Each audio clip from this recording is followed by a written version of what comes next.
Assalamualaikum warahmatullahi wabarakatuh. Baik anak-anak, mari kita mulai pembelajaran pada hari ini dengan berdoa dulu ya. Semoga kita dapat melaksanakan pembelajaran pada hari ini dengan lancar dan baik dan selalu diberikan kesehatan oleh Allah Subhanahu wa taala. Berdoa mulai. Selesai. Anak-anak, pada pertemuan pertama kemarin kita sudah berkenalan ya. Hari ini kita awali pembelajaran kita pada tema 1 PB1 ST1 tentang organ gerak pada manusia dan hewan ya. Kita mulai saja anak-anak, bahwa kita ketahui bahwa makhluk hidup itu ada 3, ada manusia, hewan, dan tumbuhan. Dan ciri-ciri makhluk hidup itu banyak ya, diantaranya adalah bernafas, bergerak, makan, dan berkembang biak. Hari ini kita akan membahas salah satu ciri-ciri makhluk hidup, yaitu salah satunya adalah bergerak. Nah, bergerak ini menggunakan organ gerak. Organ gerak pada manusia dan hewan ini secara umum dapat diartikan yaitu berpindah tempat atau berubah posisi, baik sebagian atau seluruh bagian tubuh. Makhluk hidup ini dapat bergerak ini apabila ada rangsangan yang mengenai sebagian atau seluruh bagian tubuh. Gerak pada manusia dan hewan menggunakan organ gerak yang tersusun dalam sistem gerak. Nah, organ gerak ini berguna untuk berjalan, berlari, bahkan melompat atau memegang. Juga bisa memanjat, berenang, dan sebagainya. Organ gerak pada hewan dan manusia ini memiliki kesamaan. Alat-alat gerak yang digunakan pada manusia dan hewan ada 2 macam. Ada alat gerak yang pasif dan ada alat gerak yang aktif. Alat gerak yang pasif ini terjadi pada tulang, sedangkan alat gerak yang aktif ini terjadi pada otot. Ya. Mengapa tulang disebut dengan alat gerak aktif, alat gerak pasif? Karena tulang tidak dapat bergerak dengan sendirinya tanpa ada alat gerak yang aktif yang mempengaruhi pada tulang.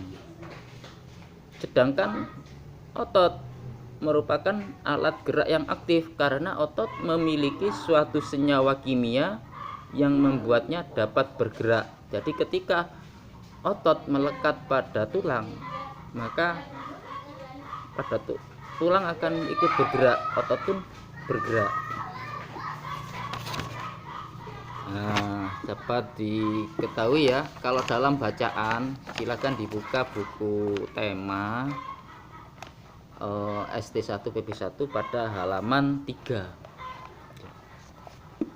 Sekarang dari apa yang sudah saya jelaskan tadi, coba anak-anak kalian buka buku kalian ya pada halaman 4. Di situ ada bacaan tentang alat gerak pada manusia dan hewan. Silakan dikerjakan, cari ide pokok paragrafnya. Ada 5 kalau tidak salah ya. Ada 5 paragraf, kalian cari ide pokoknya masing-masing. Untuk itu ide pokok saya jelaskan lagi ya. Ide pokok adalah gagasan yang menjadi dasar sebuah paragraf. Nah, ide pokok ini bisa berada di awal, di tengah, atau di akhir kali paragraf. Jadi kalian baca dulu, dicari ide pokoknya. Ini tugas berkelompok ya. Jadi kalian bentuk, kalau kelompok agak sulit ya, karena belum bentuk kelompok ya. Kerjakan secara pribadi saja. Kalian kerjakan secara pribadi, kemudian nanti dikumpulkan WA secara pribadi juga ke saya biar saya dapat menilainya. Untuk tugas nanti saya share di grup ya, silakan dikerjakan. Saya kira untuk tugas hari ini cukup. Jangan lupa ada tugas tambahan ya, selain mengerjakan tugas yang saya kasihkan tadi, kalian kerjakan juga di halaman 7, yaitu kerjasama dengan orang tua.